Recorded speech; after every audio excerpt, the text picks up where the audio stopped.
Stranger things season 5 volume 3 के साथ finally stranger things खत्म हुआ। सारे एपिसोड्स एक साथ बैठ के बिंज किया, मजा आ गया। वॉल्यूम फर्स्ट एंड सेकंड जब रिलीज हुए थे मैं तभी देखना चाह रहा था, पर हर बार कुछ ना कुछ हो जाता था जिससे चीजें मिस हो रही थी। तो सोचा चलो जब वॉल्यूम 3 आएगा सारी चीजें एक साथ देख डालेंगे। तो यहाँ पे सवाल उठता है कि क्या मेरा भी वही ओपिनियन है जो बाकी लोगों का इंटरनेट पे है जिन्होंने वॉल्यूम्स रिलीज होते ही देख ली? तो आंसर है नहीं, मेरा ओपिनियन उनसे थोड़ा अलग है, पर मैं समझता हूँ कि उनका जो ऐसा रिएक्शन निकला वो किस वजह से निकला। वॉल्यूम 2 को लेके लोगों का जो आउटरेज है मैं उससे भी एग्री करता हूँ, but I still love this season.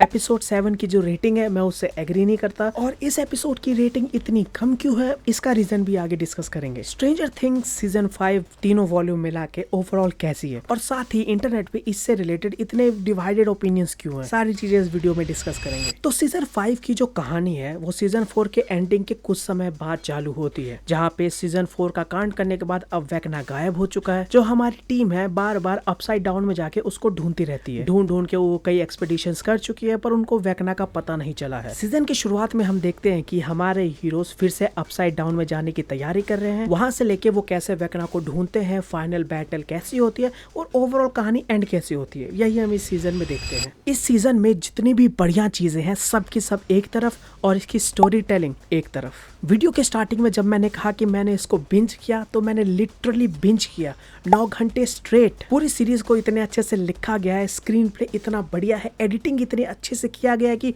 तुम कहीं भी बोर फील नहीं करते। इस पूरे 9 घंटे के अंदर मुश्किल से मुश्किल मैंने 2 से 3 बार ही अपना फोन चेक किया होगा। It's that good. ये अपने स्टोरी के अंदर ऐसे एंगेज करके रखता है कि तुम अपने नजरें स्क्रीन से हटा नहीं सकते। कैरेक्टर्स, मल्टीपल कहानी, उनको अच्छे से जोड़ा गया है, दिखाया गया है। इस सीजन के पहले वॉल्यूम के वो 4 एपिसोड पूरे स्ट्रेंजर थिंग्स के सबसे बेस्ट एपिसोड्स में से एक हैं। इस वॉल्यूम की शुरुआत ही एक्शन से होती है और उसके बाद बहुत अच्छे पेस पे ये कहानी को आगे लेके चलते हैं। इन एपिसोड्स के साथ 2 चीज बहुत ही बढ़िया थी। पहला ये कि फाइनल गोल क्या है हमेशा माइंड में रहता है, कहानी उसी की तरफ आगे बढ़ती है। और दूसरा ये कि पिछले 4 सीजन में अभी तक जो मिस्ट्री इन्होंने बना रखी थी, इन एपिसोड्स में धीरे धीरे हमें उनके आंसर्स मिलते हैं, और इसी के साथ साथ इस सीजन से रिलेटेड भी मिस्ट्री क्रिएट करते जाते हैं, जिनके आंसर्स हमें आगे आने वाले वॉल्यूम्स में मिलेंगे। चीजों के आंसर्स भी जो इसके अंदर दिए गए हैं वो एक एक करके दिए जाते हैं, जिससे उन पे सोच विचार करने का थोड़ा टाइम मिल जाए। ये मिस्ट्री वाली चीजें इतना एंगेज करके रखती है क्योंकि इसमें जितने भी कैरेक्टर्स हैं वो एक तरीके से शॉर्टलॉक बने हुए हैं, सब के सब चीजें सॉल्व करने की कोशिश कर रहे हैं, which is very interesting to see. पर ये चीज जितनी ज्यादा मजेदार लग रही है कुछ प्रॉब्लम्स भी लेके आती है, जिन पे आगे डिटेल में बात करेंगे। लेकिन उससे पहले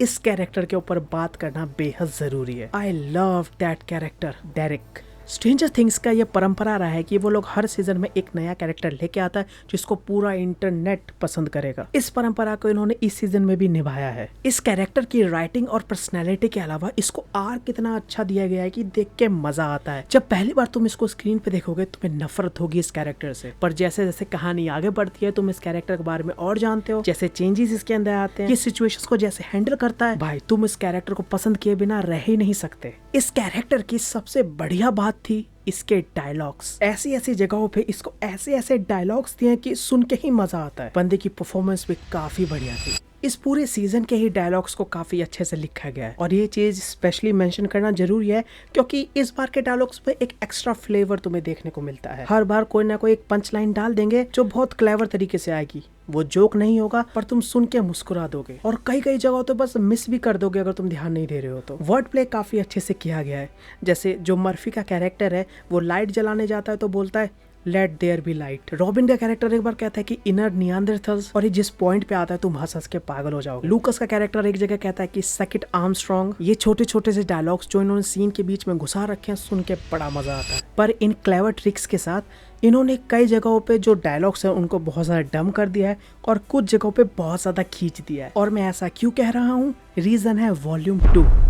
वॉल्यूम 1 अपने कहानी को काफी अच्छे से बिल्ड करता है और एक हाई नोट पे खत्म करता है। तो एक बैटल के बाद जो पीस टाइम होता है और जो फाइनल लड़ाई होने वाली है उससे पहले प्रिपरेशन, ये है वॉल्यूम 2। इसी आइडिया में तुम 1-2 प्रॉब्लम्स और ऐड कर दो और तुम्हें अंदाजा लग जाएगा कि इंटरनेट पे लोग वॉल्यूम 2 को लेके इतना फ्रस्ट्रेटेड क्यों हैं। इस फ्रस्ट्रेशन के पीछे जो एक बड़ी वजह है वो है दोनों वॉल्यूम्स के बीच में टाइम गैप। हाई नोट पे चीजें देखने के बाद तुम वॉल्यूम 2 का वेट करते हो और सोचते हो कि इसमें तुम्हें और भी बढ़िया चीजें देखने को मिलेंगी, पर तुम्हें मिलता क्या है, शांति पीरियड। पर अगर तुम इस चीज को इग्नोर करोगे तो ये जो 3 एपिसोड्स हैं ये अच्छे हैं, बस इनमें कन्वर्सेशंस बहुत लंबी लंबी डाली हुई हैं। अब तुम ही सोचो, वॉल्यूम 1 में जो बैटल खत्म हुई है उसके अंदर जो कांड हुए हैं तुम्हें वो प्रोसेस भी करना है। फाइनल बैटल जो होने वाली है उसके लिए प्लानिंग भी करनी है। कैरेक्टर्स के बीच में जो इमोशनल तकरार चल रही है उसको ठीक भी करना है। मिस्ट्री वाले पार्ट में जो चीजें रिवील हुई है उसको डिस्कस भी करना है, एक्सप्लेन भी करना है, और साथ ही जो कैरेक्टर्स फिर से वापस आए हैं उनको थोड़ा डेवलप भी करना है।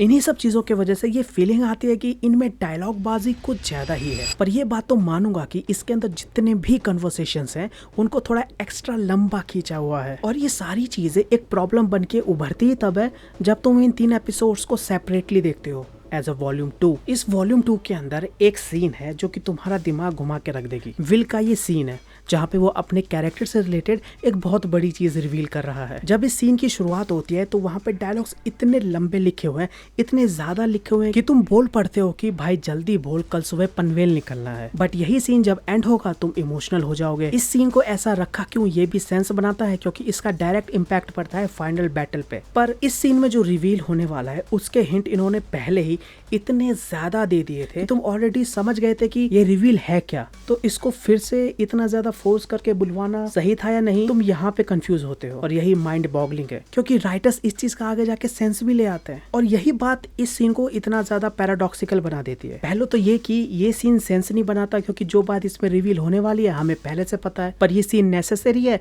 क्योंकि इसका डायरेक्ट इम्पैक्ट पड़ता है फाइनल बैटल पे। यही सारे कन्वर्सेशंस देखते देखते हम पहुंच जाते हैं फाइनल बैटल पे, द वॉल्यूम 3। यह एपिसोड पूरे स्ट्रेंजर थिंग्स का सबसे बड़ा एपिसोड है, 2 घंटे 8 मिनट लंबा। यहीं पे ऐड करना चाहूंगा कि सबसे अनएक्सपेक्टेड भी, क्योंकि जब इसका फाइनल बैटल हो चुका था एपिसोड में 1 घंटा बचा था, और यही एक बात तुम्हें हमेशा एज ऑफ द सीट बनाए रखती है कि अब कुछ हो जाएगा। जिस तरीके से इन्होंने स्ट्रेंजर थिंग्स को खत्म किया है मुझे पसंद आया। थोड़े बहुत फ्लॉज हैं पर देख के मजा आता है। फाइनल बैटल जो इन्होंने क्रिएट की थी मेरी उम्मीद से काफी ज्यादा ऊपर लेके गए। फाइनल बैटल के अंदर भी इन्होंने वही ट्रिक यूज करी जो ये लोग पहले सीजन से यूज करते आ रहे हैं, और यहाँ फिर से एक बार और वो काम कर जाता है। पूरी टीम को इन्होंने अलग अलग ग्रुप्स में डिवाइड कर दिया और वो एक साथ मिलके फाइनल बॉस से लड़ाई कर रहे हैं। Very very fascinating and interesting. Season से पहले मैं सोच रहा था कि यार फिर से वो टैक्टिक्स देखे कहीं मैं बोर तो नहीं हो जाऊंगा, पर नहीं, still that much fascinating as it was in season 1। कुछ ज्यादा इंग्लिश बोल रहा हूँ मैं आजकल। इस वॉल्यूम तक ओवरऑल जितनी भी मिस्ट्रीज थी वो लगभग सॉल्व हो गई थी,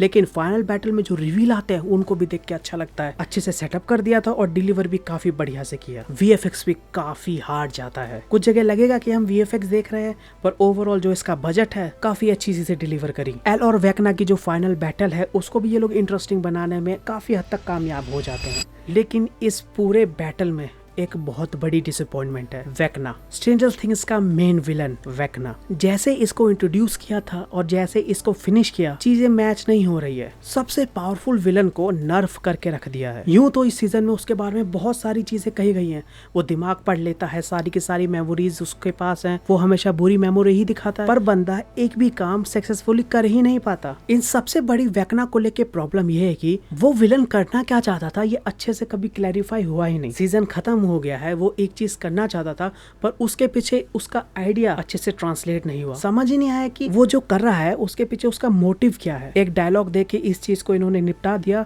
पर वो एक लाइन इस कैरेक्टर को एक्सप्लेन नहीं कर पाती। वेकना को ऐसा दिखाना इनके लिए काफी नहीं था, तो इन्होंने हर एक कैरेक्टर को प्लॉट आर्मर दिया हुआ है, और वो इतना भयानक है, ये आर्मर इतना ज्यादा स्ट्रॉन्ग है कि वेकना इनका कुछ उखाड़ ही नहीं पाता। वो भी बैठ के सोच रहा होगा कि 5 सीजन लगा दिए इन सबको मारने में, पर मजाल है किसी को एक खरोंच भी आई हो। वेकना को नर्फ कर देना, प्लॉट आर्मर दे देना, ये दोनों चीज भी इनके लिए काफी नहीं थी कि इन्होंने एपिसोड्स के अंदर ऐसे मोमेंट क्रिएट किए हुए हैं कि तुम अपना सर खुजाने लगोगे, तुम अपना सर पकड़ के बैठ जाओगे और सोचोगे कि तुमने अभी क्या देखा। एक सीन है जहाँ पे काली जो कि 11 की बहन है, वो वेकना को मारने वाली ही होती है, पर मारने से पहले बोलती है हेलो ब्रदर, और वो भाग जाता है। अगर मारना था तो जस्ट मारना था ना, ये बीच में डायलॉग बाजी क्यों। और ये सीजन में बहुत बार हुआ है। एक बार तो इतना लंबा खींच दिया है कि तुम अपने सर पे हाथ पकड़ के बैठते हो कि बहन जल्दी बोल, दुश्मन से बचने का दरवाजा सामने है, दुश्मन तुम्हारा आने ही वाला है, पर हम पहले थोड़ी बातचीत कर लेते हैं, दरवाजा तो पार होता रहेगा। वेल, कुल मिला के इसके बाद सीजन खत्म हो जाता है। इसके बाद जब तुम इस सीजन के बारे में सोचते हो तो तुम्हें मिस्ट्री वाले पार्ट्स में भी थोड़ी प्रॉब्लम्स देखना चालू होती हैं। सबसे पहली चीज जो तुम नोटिस करते हो कि ये पूरी की पूरी कहानी बहुत ज्यादा इफ्स और बट्स पे टिकी हुई है। साथ ही में इसके मिस्ट्री से रिलेटेड जो भी चीजें शेरलॉक्स फाइंड करते हैं वो सब बस चांस का खेल है। इनको जो भी क्लू मिलेगा चांस से, उसके बाद ये लोग अपना दिमाग लगाएंगे। अपसाइड डाउन से रिलेटेड जो सबसे बड़ा रिवील है वो बस इनको बाय चांस मिल जाता है। दो कैरेक्टर वेकना से जान बचा के भाग रहे हैं और उनको एस्केप बाय चांस मिल जाता है। ऐसा नहीं था कि मिस्ट्री ने जो चीजें रिवील करी वो इंटरेस्टिंग नहीं थी या फिर जो ओवरऑल कहानी बन के लगी वो फैसिनेटिंग ना हो। सारी चीजें बहुत ही बढ़िया थी, पर इन चीजों को ऑडियंस के सामने रखने का जो तरीका था वो इन्होंने बहुत इजी वाला चूज किया। पर इसके उलट जो कैरेक्टर्स के डायनामिक्स हैं वो काफी अच्छे से रिजॉल्व कर दिए। मेरे फेवरेट थे नैन्सी और बायर्स वाला कन्वर्सेशन और साथ ही जस्टिन और स्टीव का कन्वर्सेशन। दोनों ही कन्वर्सेशंस को हैंडल काफी अच्छे से किया और ये चीज देख के काफी बढ़िया लगता है कि इस कॉन्वर्सेशन से जो रिजल्ट निकला वो प्रॉपरली अलाइन करता है कि इनका कैरेक्टर कैसा है और अभी तक कहानी में हुआ क्या। इस सीजन के अंदर मुझे एक और प्रॉब्लम नोटिस हुई जो कि आज से पहले स्ट्रेंजर थिंग्स में नहीं हुई थी। ये कि इस सीजन में कैरेक्टर्स बहुत ही ज्यादा हो गए थे। हर एक कैरेक्टर को मीनिंगफुल काम देना ये इनके लिए मुश्किल पड़ रहा था। पहले 4 एपिसोड में माइक काफी अच्छा काम करता है, बाकी 4 में उसको भूल गए, वो एज अ साइड कैरेक्टर है। ऐसे ही पहले 4 एपिसोड में जो साइड कैरेक्टर्स थे लास्ट के 4 एपिसोड में उनको काम दिया है या फिर वो अपने दिमाग चलाते हैं। इसमें राइटर्स का ही फॉल्ट है क्योंकि इन्होंने सभी कैरेक्टर्स को इतना ज्यादा प्लॉट आर्मर दे रखा है कि कभी कोई मरता ही नहीं है, इसीलिए पहले सीजन से सब इकट्ठा होते गए। बाकी सिनेमेटोग्राफी काफी अच्छा है, एक्टिंग भी काफी बढ़िया करी है लोगों ने, म्यूजिक पूरे सीजन में अच्छा है, साउंड ट्रैक्स जो इन्होंने यूज किए हैं काफी बैंगर। एडिटिंग की तारीफ ऑलरेडी मैं एपिसोड के स्टार्टिंग में कर चुका हूँ, यहाँ फिर एक बार कह देता हूँ, पूरे सीजन की एडिटिंग मुझे बहुत ज्यादा पसंद आई। स्पेशली जब वेकना किसी के माइंड पे कंट्रोल कर रहा था, जब वो विजन्स आते हैं वहाँ पे साउंड डिजाइन क्लिप्स को जैसे यूज किया है बहुत बढ़िया से किया है, मजा आता है देख के। तो आखिरी में इस पूरी वीडियो को समराइज करूं तो वॉल्यूम 1 अपने कहानी को बिल्ड करते करते एक हाई नोट पे खत्म करता है। एक बैटल के बाद की शांति